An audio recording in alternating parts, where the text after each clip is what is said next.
Magandang gabi. Ang pinakamalaking balita sa Pilipinas ngayon, na-recover ng divers ng Philippine Coast Guard ang 2 pang sako ng buto sa patuloy na search operations sa bahagi ng Taal Lake na pinaniniwala ang pinagtapunan ng mga bangkay ng mga nawawalang sabungero.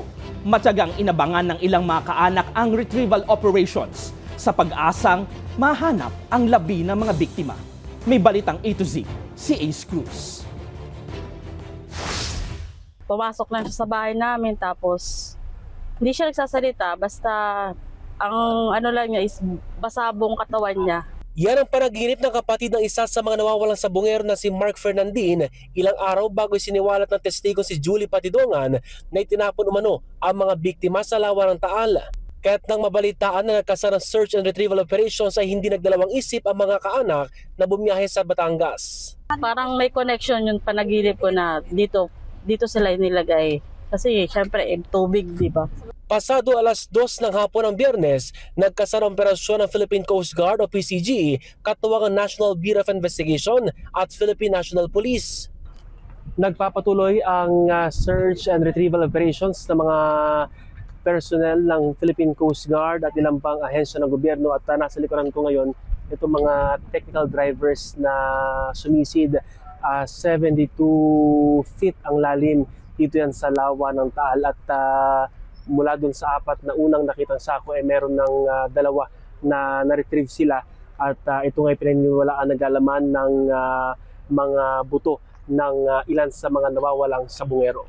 Hindi naging madali ang paghahanap ng technical divers dahil sa lawak, lalim ng lawa at iba pang dahilan.